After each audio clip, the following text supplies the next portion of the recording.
Mesdames, Messieurs, bonjour. Merci de nous rejoindre. Tout de suite, les titres de l'actualité. L'Algérie poursuit son aventure dans cette Coupe du Monde après sa qualification hier face à l'Autriche.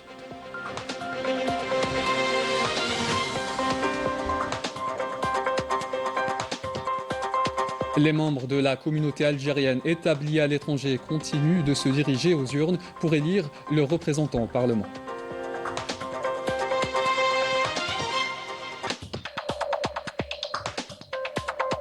Lancement officiel de la nouvelle ligne aérienne reliant Alger-Luanda qui vient renforcer les échanges entre l'Algérie et l'Afrique.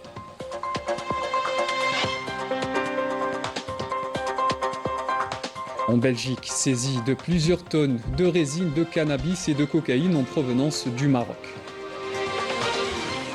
Bienvenue à tous. On entame ce journal avec la prestation magistrale des Verts pour une qualification amplement méritée face à une redoutable formation autrichienne. Les Fennecs ont livré un match de très haute facture, se séparant sur le score de 3 buts partout. Commentaire de Fateh Abada.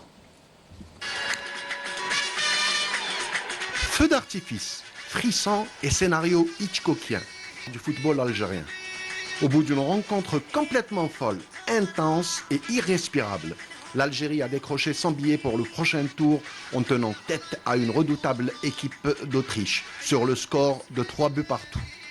Un nul synonyme de qualification héroïque qui envoie les Verts directement au Canada pour y défier la Suisse. Pourtant, tout n'avait pas commencé de la meilleure des manières.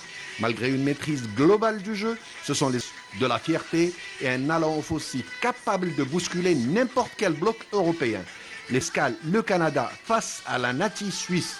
Et au vu de ce spectacle, on a le droit de rêver très grand. Elle n'était pas facile, mais comme j'ai dit, il fallait absolument qu'on soit qualifié. On a fait le match qu'il fallait. Ils ont mené 2 fois, on est revenu. À la fin, on a marqué, ils sont revenus. Donc, c'était un bon match. Maintenant, il faut se concentrer sur la Suisse. Ouais, on va tout faire pour le peuple, pour tous les supporters algériens, pour le pays, pour le drapeau. On va tout faire et Inch'Allah, nrebhou. On est très contents. Maintenant, on est contents. On est fiers de nous-mêmes, fiers pour nos familles et bien sûr le peuple algérien. Donc voilà, on espère qu'ils vont bien célébrer ce soir et demain encore. Et puis après, maintenant, ça y est, il va falloir nous reposer et se préparer pour la suite.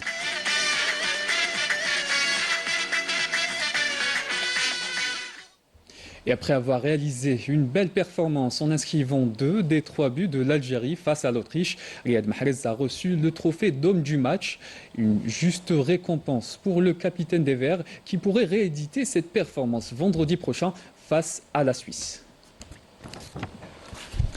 Les supporters de l'équipe nationale n'ont pas manqué d'exprimer leur joie à Kansas City dès le coup de sifflet final. Je vous propose de regarder.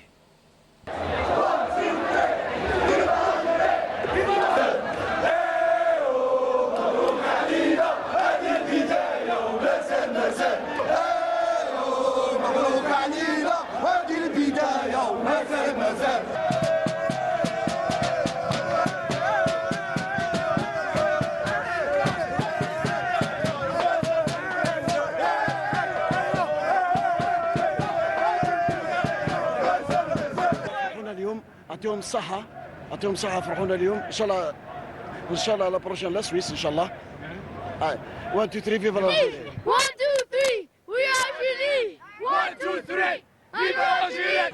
Un très bon match, on est fiers de l'équipe. مبروك la qualification. Inch'Allah نربحوا contre la Suisse et 1 2 3 vive l'Algérie.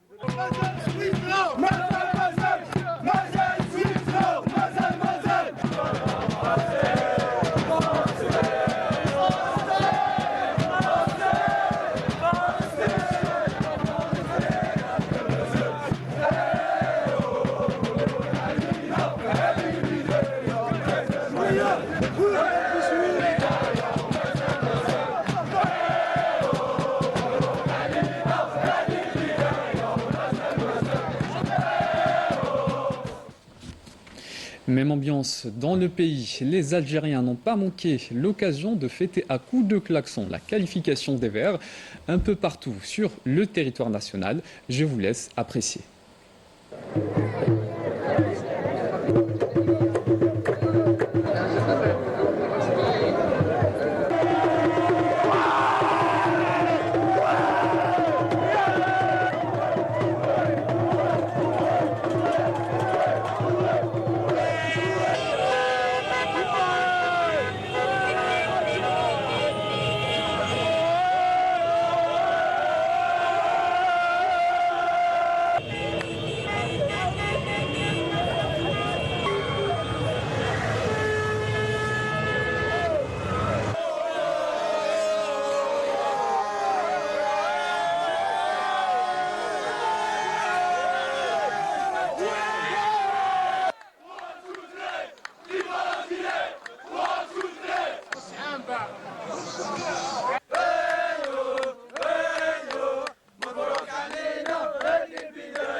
Les travaux de la réunion constitutive du Haut Conseil de la communauté scientifique nationale à l'étranger se sont ouverts au pôle scientifique et technologique de Sidi Abdallah, présidé par le ministre de l'Enseignement supérieur et de la Recherche scientifique, Kamel Badari.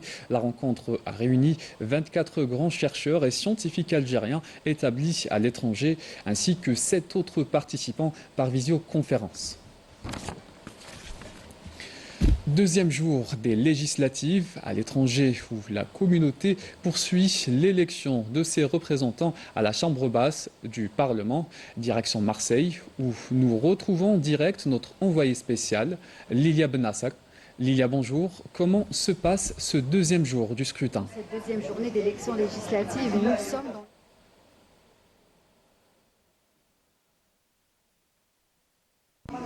Bonjour Walid, et bien en cette deuxième journée d'élection législative, nous sommes dans le bureau de proximité de vote du 13 et 14e arrondissement de Marseille.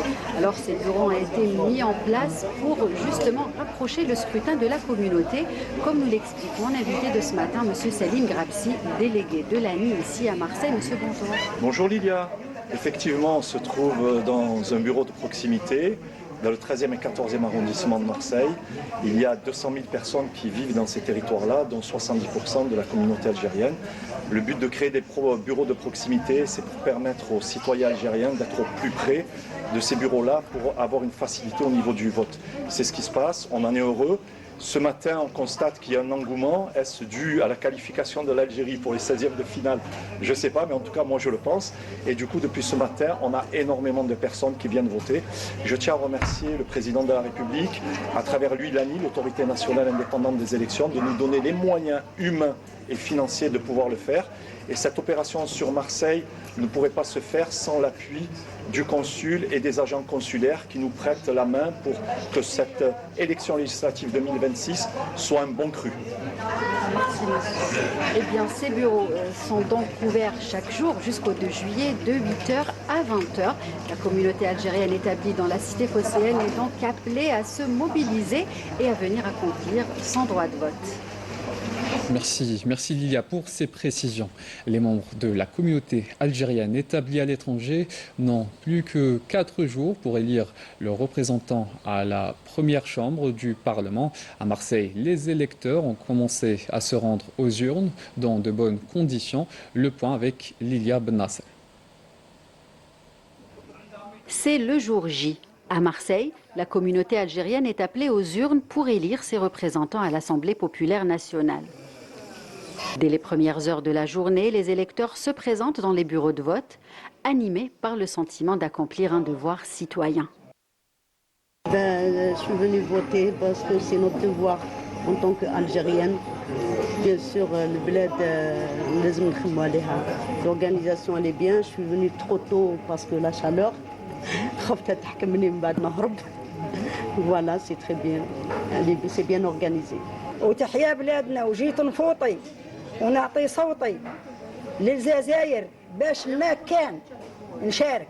جيت ندير الواجب تاعي الحمد لله رانا هنا معاهم في القنصليه استقبلونا مليح باني اكيي وزعما سي تري ساتيسفي.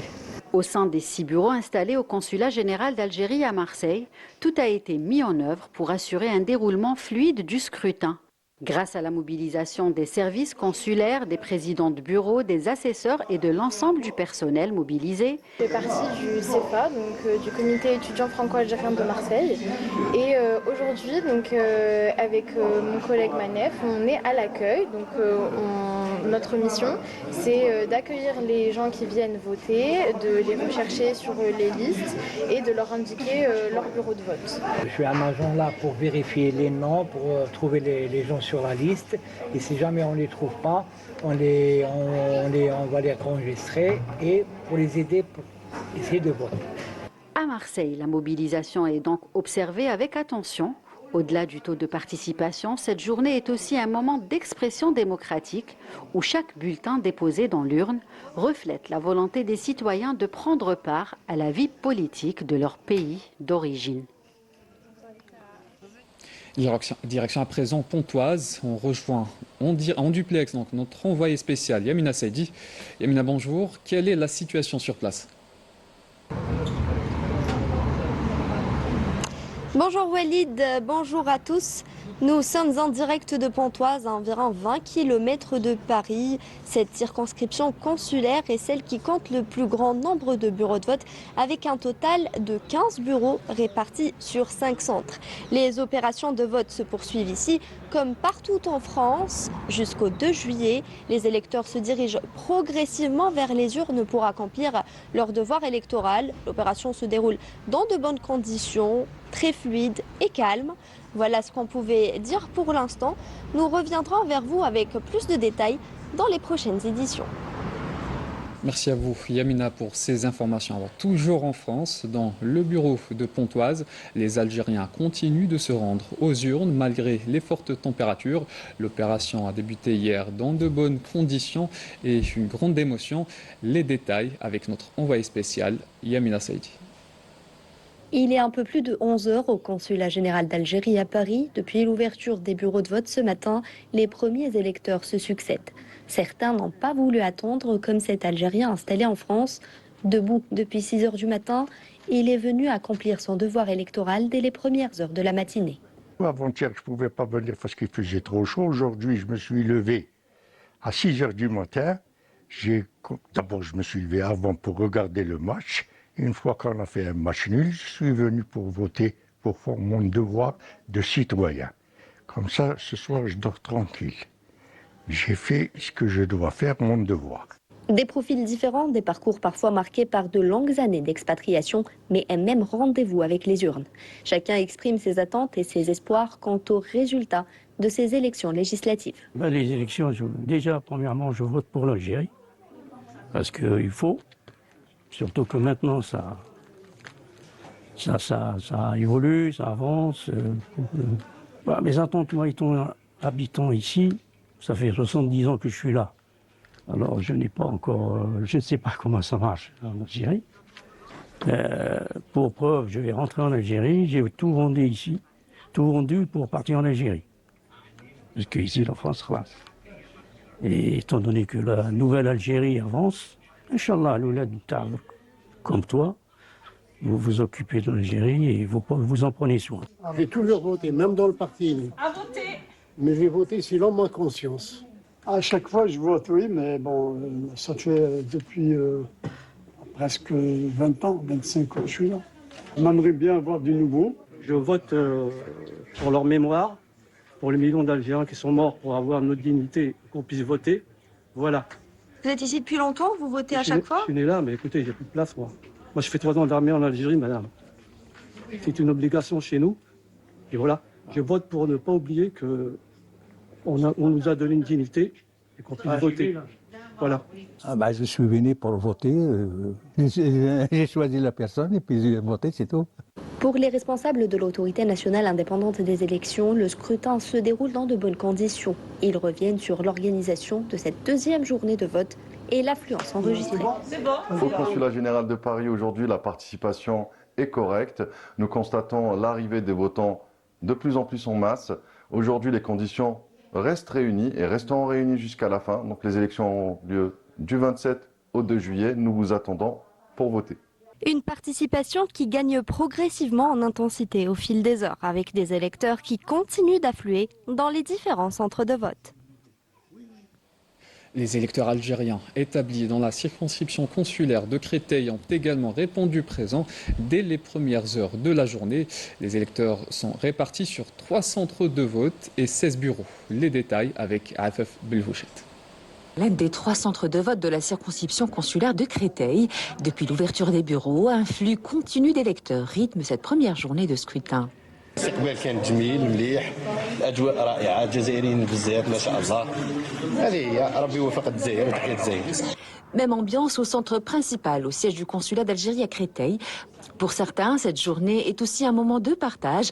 En famille, ils arrivent les bras chargés de gâteaux et de confiseries pour encourager les équipes mobilisées. الواجب تاعنا تجاه الوطن تاعنا راه مهم في شوز. وجبت معكم الدراري باش جبنا الاولاد وهاو قولوا مون تيتري في الجزائر. ان شاء الله ليكيب ناسيونال الصباح غدوه يربحوا ان شاء الله. Les aînés sont eux aussi au rendez-vous, mais certains repartent le cœur lourd après avoir découvert qu'ils avaient oublié de s'inscrire sur les listes électorales. Bien sûr لازم نفوتي على بلادي هو. هو كان يفوتي في الجزائر بعد كي جا لهنايا ما داش ليزانسكريبسيون عنده لا كارت كونسيلار بصح هنا باغي ليزانسكريبسيون صافي دوكا نعطوهم الفورميلار يدير ينسكري روحو حتى لي فوت اللي جايين ان شاء الله. La journée est également rythmée par les points de situation. Les délégués transmettent régulièrement les informations à leur direction afin d'assurer le suivi du scrutin. Nous saisissons, nous donnons toutes nos informations à l'ANI, enfin d'abord à l'ANI de la coordination à Paris qui, elle, transmettra tout ça à Alger. Et voilà, évidemment aussi, on travaille, tout ça se fait en étroite collaboration et sous la coordination et avec le chef de poste, à savoir monsieur le consul. À Créteil, comme dans les bureaux délocalisés, l'opération est pleinement engagée. Ni la canicule ni les distances n'ont entamé la détermination de ces électeurs à prendre part à la vie politique du pays. En Europe, le rendez-vous électoral se poursuit également pour les Algériens établis à l'étranger. Les opérations de vote se déroulent dans de bonnes conditions dans les différentes représentations diplomatiques et consulaires habilitées à recevoir les électeurs. Commentaire de Anishir. Au-delà de la Méditerranée et des Alpes, les Algériens se mobilisent en grand nombre, comme ici, en Italie, pour exercer leurs droits civiques et élire leurs représentants à la Chambre basse. C'est la première fois que je vote. C'est une bonne chose et on doit encourager cet acte citoyen. Je suis une citoyenne algérienne et je suis établie ici en Italie depuis 27 ans. C'est un honneur pour moi de voter. En Espagne, les citoyens algériens ont été tout aussi présents, avec une mobilisation importante. Ils ont pu exprimer leur voix et élire les parlementaires de la 10e législature. Je suis heureux de pouvoir voter. Je ne souhaite que du bonheur pour notre peuple et la prospérité pour notre pays. J'espère que ma voix dans les urnes sera bénéfique pour tous les Algériens établis à l'étranger et que nos représentants œuvreront dans notre intérêt. Au-delà du Rhin, l'opération s'est poursuivie avec tout autant de diligence et les Algériens se sont manifestés dans les bureaux de vote. J'encourage tous les Algériens à venir ici au consulat d'Algérie à Francfort et à voter. En traversant la Manche à Londres, les citoyens algériens ont également fait montre d'un grand sens de citoyenneté en manifestant une importante mobilisation. Je suis content d'avoir voté. J'ai amené mes enfants avec moi pour leur donner l'exemple. J'espère que les représentants qu'on a choisis agiront pour garantir nos intérêts. En Turquie, les Algériens ont de nouveau réaffirmé leur attachement à leur pays et à exercer leur droit de vote. Comme tous les citoyens algériens, je suis attachée à mon pays et à exercer mes droits en tant que citoyenne. Et j'invite les Algériens du monde entier à en faire de même. De l'autre côté de l'Atlantique, au Canada, les images illustrent de nouveau l'attachement des Algériens à leur nation et à leur citoyenneté. Je suis un citoyen algérien résidant au Québec, au Canada, et je suis très content de pouvoir voter. J'invite tout le monde à en faire de même afin d'élire un représentant qui pourra défendre nos intérêts. Ces images rappellent à quel point les Algériens, peu importe le pays où ils résident, restent profondément attachés à accomplir leur devoir électoral. Les membres de la communauté nationale résidant dans les pays arabes ont eux aussi entamé hier leur participation aux élections législatives de Riyad à Tunis, en passant par Doha ou encore Damas. Les centres de vote accueillent les électeurs dans de bonnes conditions d'organisation mises en place par les représentations diplomatiques et consulaires algériennes. Les détails avec Amira Sefta. Les membres de la communauté nationale établis dans les pays arabes ont commencé à élire hier leurs représentants à la première chambre du Parlement. En Arabie Saoudite, les centres de vote ont accueilli les électeurs dans des conditions optimales grâce aux moyens mobilisés par les services consulaires pour permettre aux citoyens d'exercer leur droit de vote. J'ai amené mes enfants avec moi pour leur transmettre l'amour de la patrie et les habituer à participer aux élections. Cela fait 30 ans que je vote ici. J'appelle tous les membres de la communauté à accomplir leur devoir national. Au Qatar, l'opération de vote s'est déroulée dans une ambiance sereine, illustrant l'attachement des Algériens établis à l'étranger à la vie politique de leur pays. Aujourd'hui, la communauté dispose d'une représentation parlementaire qui lui permet de faire entendre sa voix. Même loin de l'Algérie, cette participation nous permet de rester pleinement liés à notre pays. En Syrie, les centres de vote ont ouvert leurs portes aux membres de la communauté algérienne dans un climat marqué par une bonne organisation et une grande fluidité. L'opération s'est parfaitement déroulée. Nous remercions l'ambassade pour les efforts fournis. Tout était bien organisé et l'accueil a été exemplaire. En Jordanie, de nombreux électeurs se sont déplacés pour marquer leur attachement à la participation à la vie démocratique nationale. Même loin de l'Algérie, elle reste dans nos cœurs. Voter est un devoir envers notre pays.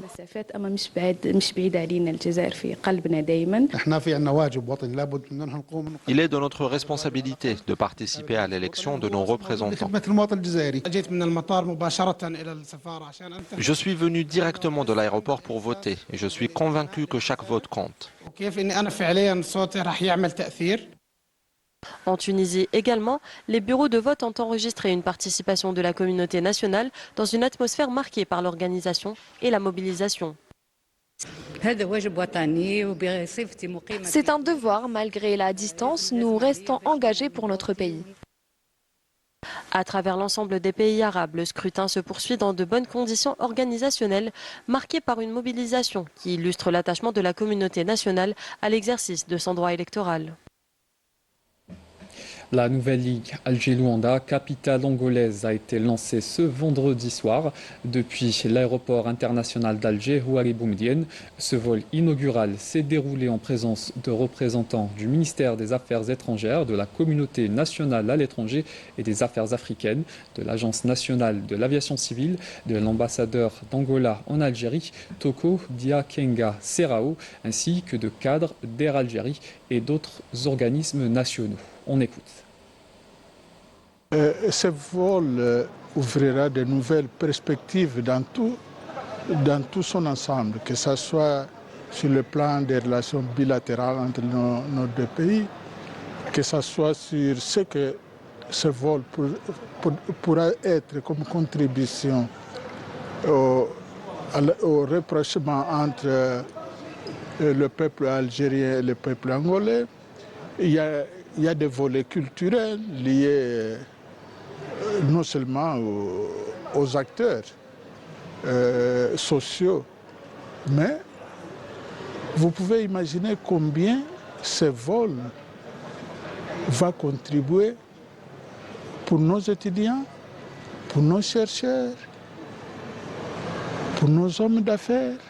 Luanda, en fait, c'est la deuxième destination de l'Afrique australe.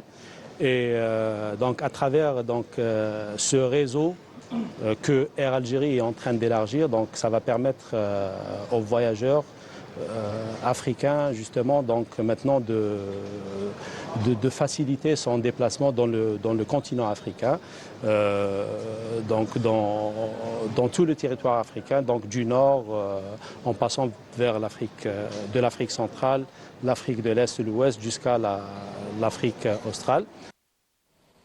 Les services de douane belges ont mis en échec une importante tentative d'introduction de drogue sur le territoire européen.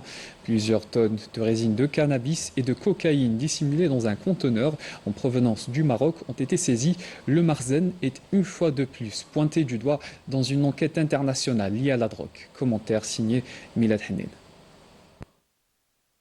C'est un coup de filet d'envergure qui a eu lieu au port d'Anvers contre un réseau de trafic de drogue où les autorités belges ont intercepté une cargaison massive de plusieurs tonnes de résine de cannabis et de cocaïne en provenance du Maroc dissimulée à l'intérieur d'un conteneur commercial. Une enquête est ouverte pour identifier les ramifications de ce réseau tentaculaire dont les racines semblent remonter au Maroc. Ces affaires lèvent le voile sur la stratégie des cartels visant à instrumentaliser la logistique maritime et détourner les couloirs commerciaux pour exporter leurs substances toxiques. Alors que la justice belge engage les procédures de destruction de la marchandise, l'alerte est maximale en Europe. Face à cette menace marocaine récurrente, le renforcement de la coopération sécuritaire et l'échange de renseignements deviennent une urgence absolue pour assécher les sources de ce fléau.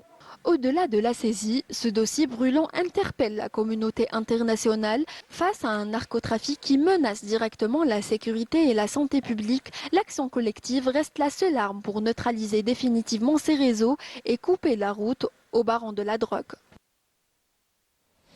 On termine ce journal sur ces belles images avec le retour triomphal de l'équipe nationale à leur camp de base à Kansas City. Mais avant cela, sachez que vous pouvez suivre la rediffusion du match sur la chaîne terrestre à 13h45 et 22h15.